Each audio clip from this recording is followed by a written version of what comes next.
नमस्कार दोस्तों, मैं अंकुर उपाध्याय स्वागत करता हूं आप सभी का आपके अपने YouTube channel share market analysis में।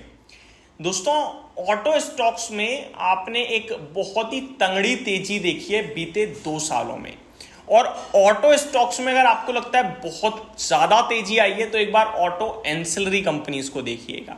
ऑटो एंसिलरी कंपनीज यानी कि ऑटो कंपोनेंट कंपनी आप ये कह सकते हो, जो आपके लिए फ्रंट फुट पे गाड़ी खड़ी होती है ना बन के, उसका एक एक पुर्जा अलग अलग कंपनियां बनाती हैं। और जो पुर्जा बनाने वाली कंपनियां उन्हीं को ऑटो एंसिलरी कंपनी कहते हैं। इनमें जो तेजी आई है वो काबिलियत तारीफ है। एक बार मैं स्टॉक्स के नाम बताना चाहूंगा।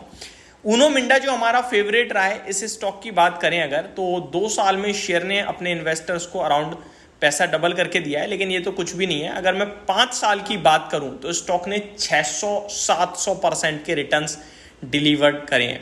अगर मिंडा कॉप की बात करी जाए, जैसे आई थिंक आप हॉर्न वगैरह जो उसमें आपकी गाड़ी में होते हैं वो यही बनाती है, इसने 5 सालों में 600% के इसने भी रिटर्न्स दिए हैं और 2 साल में इसने भी पैसा डबल करके दिया है अपने। माफ़ कीजिएगा, मैं उनो मिंडा को दोबारा से ओपन कर लिया था। मिंडा कॉर्प की बात करें तो 2 साल में 116% के रिटर्न है और 5 साल में 370% के रिटर्न है। आप और भी ऑटो एंसिलरी कंपनीज को देख सकते हैं, लाइक सोना BLW जो ईवी के मामले में काफ़ी बड़ा नाम जानी जाती है। हालांकि इसके वैल्यूएशंस को लेकर हमेशा से कंसर्न रहा है, लेकिन इन्वेस्टर्स का पैसा यहाँ भी बना है।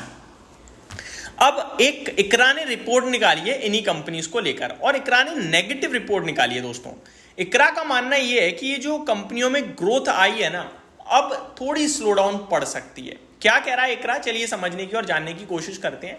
वैसे भी आप बाय सेल के लिए तो ये वीडियो देख ही नहीं रहे होगे, मुझे पता है, बस नॉलेज पर्पस के लिए देख रहे होगे, तो ठीक है, देख लेते हैं, समझ लेते हैं।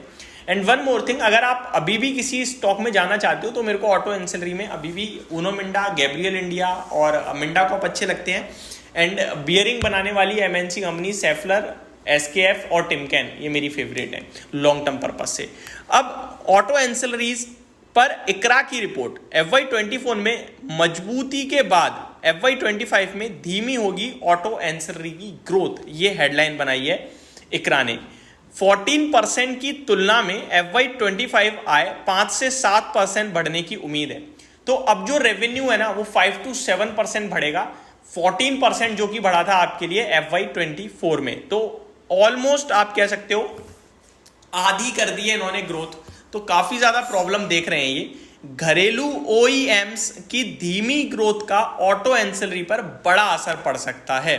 FY25 के ऑपरेटिंग मार्जिन 50 बेसिस पॉइंट से बढ़ाने की उम्मीद, बेहतर ऑपरेटिंग परफॉर्मेंस, कंटेंट पर व्हीकल बढ़ने से फायदा, कमोडिटी कीमतों में उठापटक, फ्रंट कीमतें बढ़ना बड़ा रिस्क, रिप्लेसमेंट डिमांड 5 से 7% बढ़ने की उम्मीद है, एक्सपोर्ट में सुस्त ग्रोथ का अनुमान है। यानी कि देश भर में तो अभी भी ठीक है ये, बट एक्सपोर्ट को लेकर इनकी चिंता है, एक्सपोर्ट में थोड़ी सी ग्रोथ कम हो जाएगी। यूरोप, अमेरिका की अगली कुछ तिमाही मांग सुस्त रहने का अनुमान है। तो यूरोप में, अमेरिका की कुछ तिमाही में मांग सुस्त रहेगी, यानी डिमांड कमजोर रहेगी आउटसाइड इंडिया। इसी के चलते इन्होंने थोड़ा सा आगे को लेकर आउटलुक कमजोर किया है। FY25 में कंपनियां 20-25 हजार करोड़ केपेक्स कर सकती हैं। करंट वित्त वर्ष में कंपनियां 20 से 25 हजार करोड़ तक का केपेक्स कर सकती हैं, सारा का मिलाया जाए तो। और FY24 में 20 हजार करोड़ का केपेक्स हुआ था। तो लास्ट फाइनेंशियल ईयर में 20 हजार करोड़ का केपेक्स हुआ था, इस बार 20 से 25 हजार करोड़ तक का हो सकता है। मध्यम अवधि में केपेक्स से 8 से 10% आय की उम्मीद है। तो रेवेन्यू 8 to 10% आ सकता है। ऑटो एंसिलरी कंपनियों की क्रेडिट प्रोफाइल मजबूत है। तो देखा जाए तो ये ज्यादातर इन्होंने रिपोर्ट भले ही नेगेटिव निकाल दिया, बट इनके पास नेगेटिव कहने के लिए कुछ है नहीं, दिखाने के लिए कुछ है नहीं। बस इन्होंने 2024 के मुकाबले ग्रोथ थोड़ी कमजोर रहेगी, बस ये यही कह पा रहे हैं। और कह रहे हैं कि भैया आउटसाइड इंडिया थोड़ी डिमांड कमजोर है। लेकिन ओवरऑल देखा जाए तो आपके लिए सारे के सारे ऑटो एंसिलरी कंपनी रॉकेट हुए पड़े हैं, तेज रफ्तार से भाग रहे हैं, इन्वेस्टर्स का पैसा बना रहे हैं। वैल्यूएशन टर्म्स में भी आपको कंफर्ट देती हैं कुछ कंपनियां। तो आप इनमें अगर निवेशित हैं तो मेरे को लगता है आपको निवेशित ही रहना चाहिए, जल्दबाजी में प्रॉफिट बुक या फिर एग्जिट नहीं लेना चाहिए।